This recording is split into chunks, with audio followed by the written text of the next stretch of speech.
संगीता तिवारी यांनी काँग्रेसवर आरोप करून राजीनामा दिला आहे.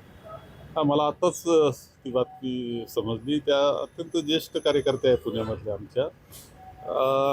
त्यांची काय नाराजी आहे मी आजच आता तपासणार आहे. त्यांच्याशी पाहिजे तर संवाद साधणार आहे. पण एवढ्या सिनियर लीडर काँग्रेसमध्ये जात आहे. हा झालं आता ते परत मी त्यांच्याशी बोलणार आहे.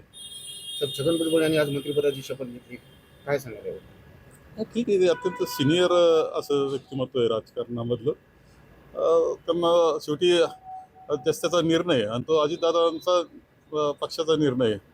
राष्ट्रवादी पक्ष त्यांचा त्यांचा निर्णय घ्यायचा अधिकार आहे. भारताचे सरन्यायाधीश महाराष्ट्र दौऱ्यावर आले, मात्र अनेक वरिष्ठ अधिकारी जे आहेत ते अनुपस्थित होते. त्यांनी खंतपता व्यक्त केली. नाही, आता खरं म्हणजे एक अभिमान महाराष्ट्राला असला पाहिजे की आपलं एक व्यक्तिमत्व इथला भूमिपुत्र सुपुत्र होणार की जो देशाचा सरन्यायाधीश होतो ते कौतुक असलं पाहिजे.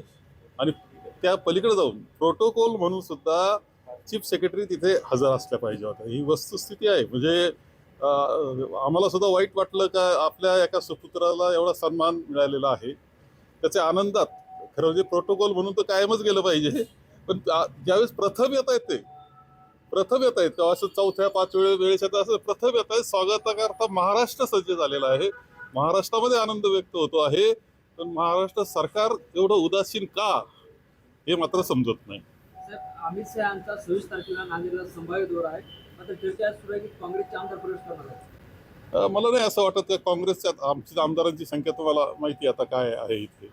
त्यामुळे आमदार कोणी मला वाटत नाही माझे आमदार कोणी पक्ष सोडेल असं माझं काही मत नाही. चंद्रशेखर बावनकुळे यांनी काँग्रेसकडनं जे जय हिंद यात्रा काढली जात आहे ती यात्रा ही राजकीय यात्रा आहे असं खरं म्हणजे यांची जी यात्रा आहे तिरंगा यात्रा, एक गोष्ट चांगली की तिरंगा हा शब्द त्यांनी मान्य केला. कारण RSSना तिरंगा मान्यच नव्हता. त्यांना अनेक वर्ष त्यांनी त्यांच्या ऑफिसवर सुद्धा तिरंगा लावलेला नव्हता. आता तिरंगा मान्य केला ही एक चांगली गोष्ट. सोडता कोणता आनंद व्यक्त करून राहिले ते. शस्त्रसंधी झाली, आपली युद्धबंदी झाली, ते काय आनंद मला समजत नाही की ही यात्रा चालली कशा करता. आता खरं म्हणजे आम्ही जे काढतोय आम्ही कायमच या देशाच्या सार्वभौमत्वाकरता देशाची राज्यघटना जपावी म्हणून काम करणारा काँग्रेस पक्ष आहे. आणि म्हणून जय हिंद आम्ही म्हणतो. देशातले सगळे बरोबर घेऊन देशाला ताकद देण्याचं काम त्यामधून आम्ही करतो आहोत. सर, काल भाजपाचे नेते खासदार अशोकराव चव्हाण यांनी काँग्रेस जिल्हाध्यक्ष BR कदम यांच्या घरी जाऊन भेट केला. त्यामुळे ते राजकीय चर्चेला उधाण आलं. नाही, चर्चा काय करणार. ते BR कदम आमचे अत्यंत ज्येष्ठ असं व्यक्तिमत्व आहे. अध्यक्ष म्हणून सुद्धा नांदेडचं काम त्यांनी नांदेड जिल्हा सांभाळलेला आहे. आणि पक्षाच्या पलीकडं जाऊन राजकारणाच्या पलीकडे जाऊन भेटीगाठी तर करू शकतं कुणी कोणाच्या.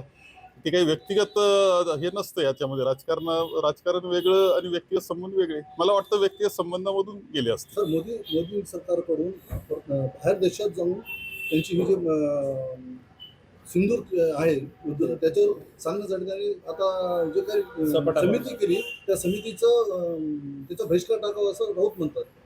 आता असं आहे की त्यामध्ये अखिल भारतीय काँग्रेस कमिटीनं काही धोरण घेतलेलं आहे. काही लोक जात आहेत. भारताची बाजू मांडण्याचं काम त्यामध्ये करायचं आहे. जी काही वस्तुस्थिती आहे ती त्या निमित्तानं चर्चा होईल. आणि देश म्हणून ज्यावेळेस विषय येईल, परराष्ट्रीय धोरणाचा असेल किंवा संरक्षणाच्या बाबतीतला असेल, त्यावेळेस काँग्रेस कायम कोण जे असेल सरकार कोणतं त्या सरकारच्या पाठीशी राहते. अपेक्षा एवढीच असते का सरकारनं चांगलं काम करावं आणि या देशाचा अभिमान वाढवावा ही अपेक्षा त्यामध्ये असते. स्थानिक स्वराज्य संस्थांच्या निवडणुका समोर आलेल्या आहेत. महाविकास आघाडीसोबत लढणार का स्वतंत्र? आम्ही आता एकत्र बसू. आम्ही चर्चा त्यामध्ये करून आम्ही पुढं जाऊ. जे योग्य पद्धतीनं होऊ शकतं ती प्रत्येक गोष्ट आम्ही करू. काँग्रेस यामध्ये सगळ्यांना बरोबर घेण्याचा, समविचारी सर्वांना बरोबर घेण्याचा, भारतीय जनता पक्ष किंवा महायुतीच्या विरोधामध्ये ताकद उभ्या करण्याकरता बरोबर घेण्याची पद्धत आमची आहेच आहे. त्या पद्धतीने आम्ही पुढे जाऊ. बीडचे पालकमंत्री स्वतः अजित पवार आहेत. मात्र ज्या पद्धतीनं मारहाणीच्या घटना पुढे जातात तेव्हा काय वाटतं, कायदा सुव्यवस्था आहे बीडमध्ये? नाही, बीडच्या बाबतीत खूपच काळजीच्या गोष्टी वाटत आहेत. सातत्यानं काही घटना तर दुर्दैवी घडलेल्या आहेत, अत्यंत दुर्दैवी. म्हणजे महाराष्ट्राला त्याची लाज वाटावी अशा घटना दुर्दैवानं घडत आहेत. आणि ते अजूनही चालू आहे. आणि मग म्हणून आता पालकमंत्र्यांना कदाचित वेळ आहे की नाही तिथे पाहण्याकरता हा प्रश्न निर्माण झाला आहे. सरकार काय करतं हा मोठा प्रश्न आहे. काळजीची गोष्टी आहे की आणि बीडचा संसर्ग हा ना इतर जिल्ह्यात जाऊ अशी काळजी. कारण ज्या पद्धतीचं राजकारण आता सध्या सुरू आहे त्यामुळे असा संसर्ग जर वाढत गेला तर या राज्याचं होणार काय आणि देशाचं होणार काय ही काळजी वाटून जाते. एकीकडे अजित पवार म्हणतात की राष्ट्रवादी काँग्रेसमध्ये गुन्हेगारांना प्रवेश नाही, पण नांदेडमध्ये गँगस्टरला प्रवेश दिला जातोय. कालच एका मटाकीनं प्रवेश दिला. नाही तर आता त्याचं विश्लेषण तुम्ही केलं पाहिजे. मीडिया याच्याकरताच असतो, जे सत्य आहे ते बाहेर आणण्याकरता. जे सत्य असेल ते बाहेर आणा तुम्ही.